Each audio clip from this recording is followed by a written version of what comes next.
everyone, this is Iceman present. We're at Galloping Ghost Arcade, and with me this evening is the one and only Mr. Richard Divizio from Mortal Kombat 1, Kano, also in Mortal Kombat 3, Mortal Kombat 3, and in Mortal Kombat 4, Fatality Sub-Zero, Quan. Oh yeah. How you doing? Hey, how you doing? Very nice good, to see you today. Nice to see you as well. My first question to you, Mr. Divizio, is can you give a brief description of your character, Kano? Kano is basically a mercenary, a thief, pretty much an underground kind of guy. As far as myself playing that character, I think when Richard Divizio created a sketch of him, I fit the bill. You know, I was already losing my hair, so you know, it worked out pretty good for me. So you know, I didn't mind playing him. Well, that's definitely as far as Kano's background, I don't know too much about his background, but I fit the bill on playing that character. Oh, and also might I add, I'm sorry, Mr. Divizio, you also played Baraka in Mortal Kombat 2. What was your experience like playing Baraka? Baraka, as you know, Baraka has a mask, and wearing that mask was pretty grueling. We worked under a lot of lighting, so it was pretty intense, the heat. So a lot of sweat coming down, and very uncomfortable to wear a mask. So actually, when I came back as Kano in Mortal Kombat 3, I was happy to, you know, ditch the mask and be back, you know, with just a chrome plate that I had. So yeah, it was great. And then when I did Quan in MK4, you know, I didn't have to have anything on my face at all except for makeup, so it was a lot more comfortable. Definitely. I mean, I can definitely sympathize with the Baraka character because a lot of time went into that mask that was nearly developed, but having to wear that mask for a lot of hours, I mean, it had to be very grueling, and you lived to tell the story of your character. Well, you know, I wore that mask doing all the moves. Also, I couldn't take it off. So I had to do all the jumping, all the kicking, all the punching, all the flips, you know, falling on the floor with this mask on. So it was, you know, you sweat real quick when you're doing martial arts. So it's like putting a mask on and then go do martial arts. It's going to be pretty hot. Yeah. Oh, yeah. Definitely, no doubt. Now, speaking of those three characters, in one specific, can you recall where you were doing the moves in the digitizing form, something uncomfortable that you might have done a specific move, or something that just happened out of nowhere and actually did something positive for a specific character for Mortal Kombat? When we did, when Kano does the tough roll, we were figuring out ways of how we were going to do that. So I had to balance on they had a small staircase that I had to balance on. So there's actually video on YouTube of it where I'm kind of falling off the stairs. And then Daniel Pacino, who plays Johnny Cage, he's actually there assisting me so I don't fall off. A couple times I did fall off. Anytime we had to do a backflip onto like on a mat, and do a front flip, you know, we had to do that over and over and over again. So after a while, you're like, okay, did you get the shot yet? You know, so flips and things like that, you know, you got to get it right. But you also have to do it over and over until you do get it right. So as far as any of the other moves, everything else is pretty simple. Now, just like how I asked every other actor, I do have a quote-unquote random selected question. Okay. Now, I've been analyzing all the Mortal Kombat games, especially the old school ones where the actors were neatly digitized and painful items. But I noticed in one game in particular, Mortal Kombat 2, you were held captive. And many other fans were disappointed when Kano was not a selectable character. But if it was, let's just say suppose if it was, do you think Kano would have brought out a whole lot more value for Part 2 as it did for Part 1? I don't think so. No? Holding that character back and waiting for MK3, it kind of, has the fans yearning for what's coming. And it also allowed John to introduce new characters. It was kind of a way for them to add new characters into the game, yet still have me back there, not playable, but he had to figure out a way to bring more characters into the game. And that was a pretty unique way to do that. But it also made for people who were a fan of Kano to can't wait until MK3 to see whether he's going to be released or not. So they got it all figured out story-wise. Yeah, they really did, because at first they got me thinking, okay, Kano and Sonya are held captive by Shao Kahn, and it's like, so Kano's not a playable character, now we gotta wait until part 3. Yeah, see, that's what they do. They get you like that. Yeah, they grasp you and they entice you until they make you want it a whole lot more. You know what? It's a formula. It's it's a marketing tool, and that's what they do. So.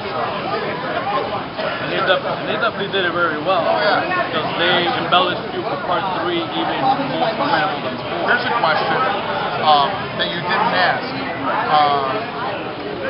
Which Kano costume do you think I like better? Oh, that one is a very good question. Actually, the first one. I didn't like MK3's Kano costume. Black and the red. Didn't like it. I like the first one. The first one was a lot more grungier looking. This one looked a little too, almost looked like a spaceman. Yeah. Or something. I didn't like it. Because you're definitely right. In that aspect, it does bring out that sleek look that definitely can mesh with the character. Yeah, because I'm supposed to look like an underground thief, mercenary guy. And, when you get the black and red outfit, it looked a little too clean. Yeah. So. And then he was also half man, half cyborg, I believe. Yeah. Yeah. Most definitely. So now comes the natural question. See if I can recall it. Oh, when it comes to the character of Kano, throughout, from the very inception all the way through now, out of many chapters of Mortal Kombat, would there be something of Kano that you would change, or not at all? No, nothing. Nothing at all? Nothing. In Mythologies, when we did the full motion videos with Quan, I wish we would have had, well, I'm sure they had the video technology then, but they may not have had the memory to add the full motion videos to, let's just say, a Mortal Kombat 1. That would have been cool to have each of the characters then, to have kind of like a little film work, some acting scenes with the characters, but we didn't do that until after MK3. Of course, by then, computer memory and what you could store on a disc, it expanded from the early days, to 1994, 95. And I might add, the Quan character is very intriguing. From the very first time that I seen it in Mortal Kombat 4 until, even though I had to go a little bit backward to Fatality Sub-Zero and seeing your acting, sensational, by the way. Thank you. It really brought the Quan character in such a way that it let the audience know, what you're dealing with when you play Fatality Sub-Zero. In order to face them, you gotta have to come up with some sort of strategy. Yeah, because Mythologies was in between MK3 and MK4, so they kind of introduced you to the whole Quan before MK4. So everyone got to see the full motion videos. You kind of get an idea of what Quan like. And that was a great opportunity for myself because I got to do a little bit of acting, which I always wanted to do. So that was pretty cool. It's a good thing that you got that opportunity to show your ability and give it everything you got for that character. And I had no acting training at that time, so know, it was fun.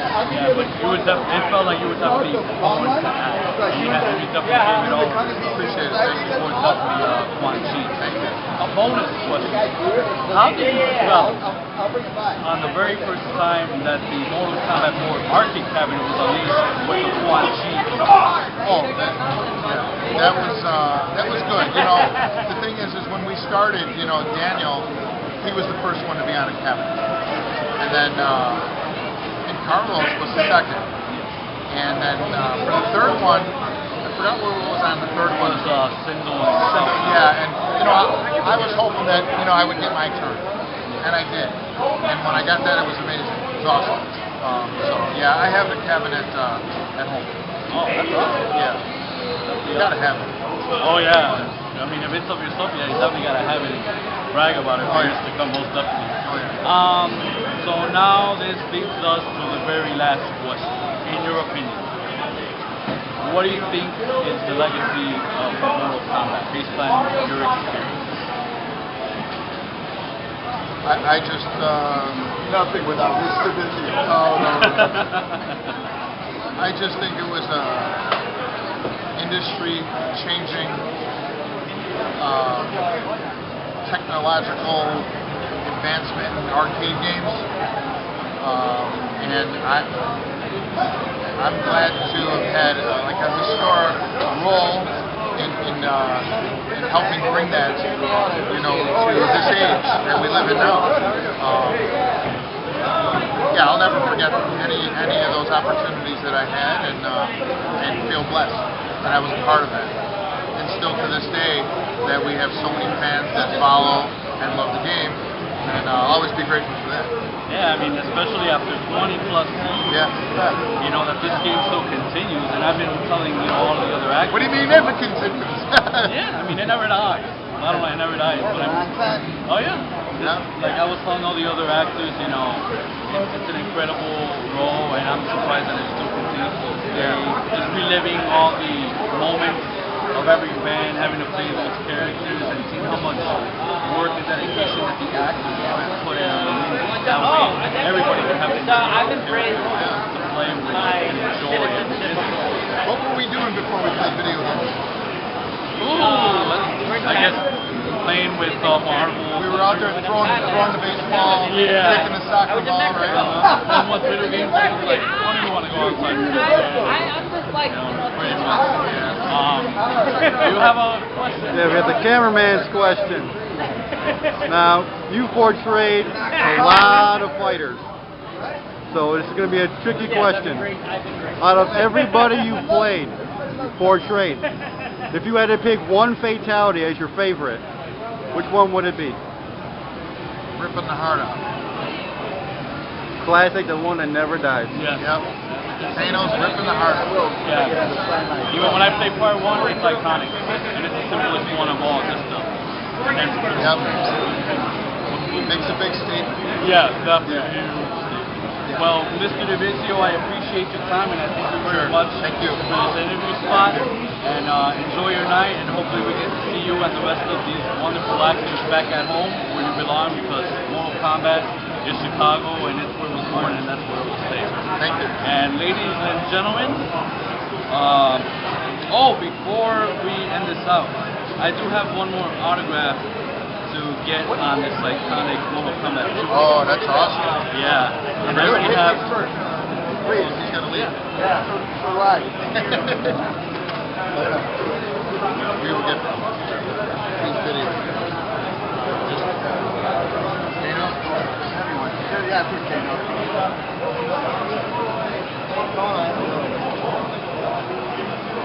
Alright, don't be a stranger, bro. You too.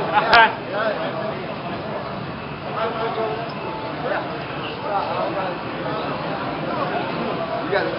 Yeah, I have to go to it. Oh, you got to come to that party? All right, Dan. I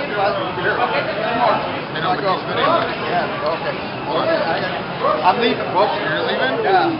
Well, You're going to have to edit this. I would have killed to have that one. Oh, this thing is in. This is good stuff already. Look at that. Don't you think, cameraman, that one would look good on my wall? Yeah, I'd like to see you fight Kano for it. I will get my heart ripped out easily. Then you can hang that on your wall. Oh God, no. That'll be the end of it. I'll never live to tell that story. No, but it'll be immortalized forever on video. Oh yeah, yes,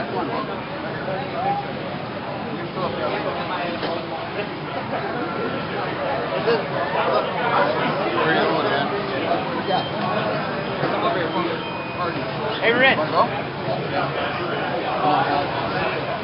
Rich. Hold on. I need a picture. Hold on. Let me just say this. This is the third video in this video. Let me get the black marker. I need the black marker here. Hang on. Rich isn't ready. The story of our life. Where'd Rich you get is that not ready, or Tony is not ready. yeah. Out of No, Tony was always ready. We just had to do a few errands. Maybe we should fix this thing so that he can... Come on, Rich. Alonzi, Rich. Hold on. Andiamo. Andiamo. That's awesome. All right. Alright. I thank you very much. Alright, thank you. Ken, can you get that marker? Oh! And ladies and gentlemen, this will do it for Galloping Ghost Arcade here tonight. Thank you very much for your attention. Thank you very much, Okay. Mr. Divizio. Have a good one. You have Thank a good you. one too. Alright. Peace and love, America. Good night.